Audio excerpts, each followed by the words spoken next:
The Blood Harvest. The train to Vadu Negru crawled through the Carpathians like a wounded animal, its whistle drowned by the howling wind.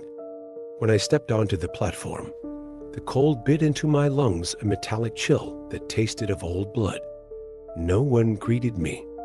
The village clung to the mountainside, its wooden houses leaning together like mourners at a funeral. My father's cottage stood apart, half swallowed by the forest. The villagers watched from behind cracked shutters as I passed, their faces pale smudges in the gloom. Inside, the air reeked of mildew and something worse, a sweet, decaying odor that clung to the back of my throat. My father's journals lay scattered on the floor, pages torn and smeared with ash. Most entries were illegible, but one phrase repeated like a madman's chant. The soil is cursed. The soil is cursed. That night, the drums began. Not the steady rhythm of celebration, but a jagged arrhythmic pounding that seemed to rise from beneath the earth. I woke drenched in sweat, my scarred hand throbbing. Outside, the forest loomed, its trees blacker than the sky. Something moved among them, a hunched shape with too many joints. I told myself it was a bear. Bears don't laugh. By dawn, the first body was found.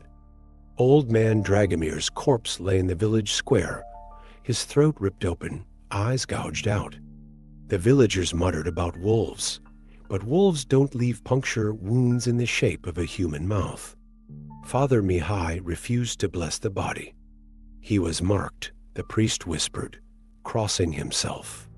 The Strigoi feeds on the guilty. Guilt, it seemed, was abundant. The next victim was a girl no older than 12. They discovered her in the mill pond, her skin bleached white, lips sewn shut with her own hair. Her mother clawed at her face, screaming, "He's taken her voice. He's taken her voice." No one explained who he was. I began to dig. In my father's journals, I pieced together fragments of a forgotten ritual. The Strigoi, a nobleman turned demon, had terrorized the valley centuries ago, demanding a blood tithe, 30 souls every harvest moon to sustain his immortality. The villagers rebelled, entombing him alive beneath Citadia Umbrae. But the earth shifts, tombs erode, and curses, like seeds, wait for the right season to bloom. The nightmares worsened. In them, I stood in a field of corpses, their mouths stretching into identical grotesque smiles. A voice slithered through the dark.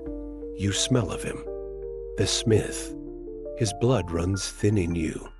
But it will do." When I woke, my pillow was streaked with blackened saliva.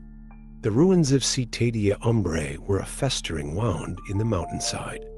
Vines choked the crumbling walls, their thorns glistening with a substance that burned my skin.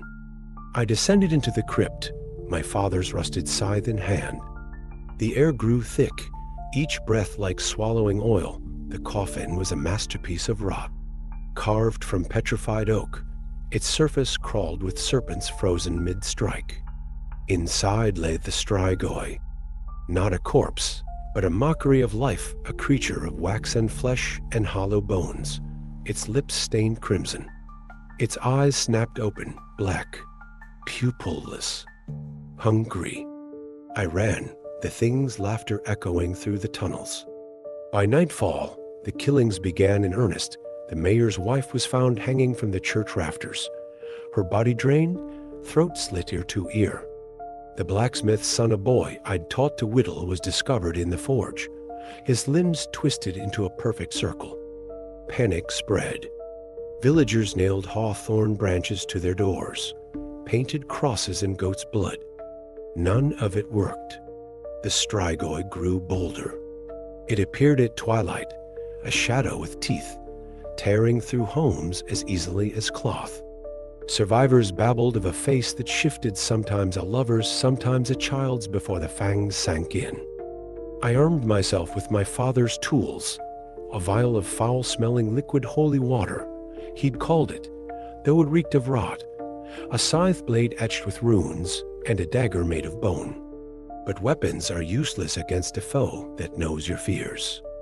The ritual required a sacrifice, not just any life, but one bound by blood to the original guardians, my ancestors. My father had tried to cheat death by fleeing to the city. It hadn't worked.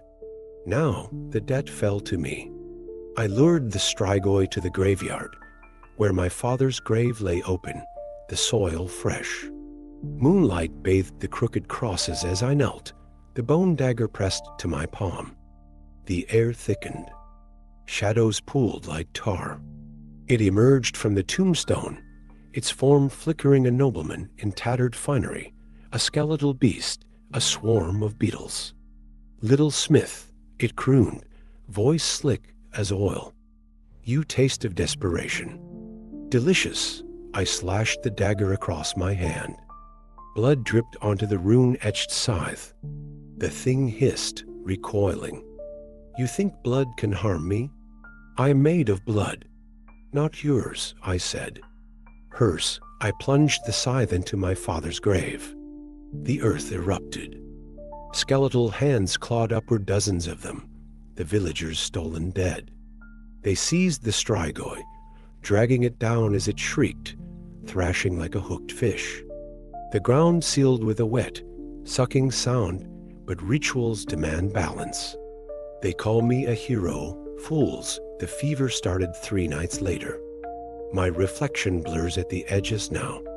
Meat tastes ashen, but the blood, God, the blood sings to me. Last night, I woke standing in the forest, a dead fox in my hands, its throat torn open. The drums are louder now.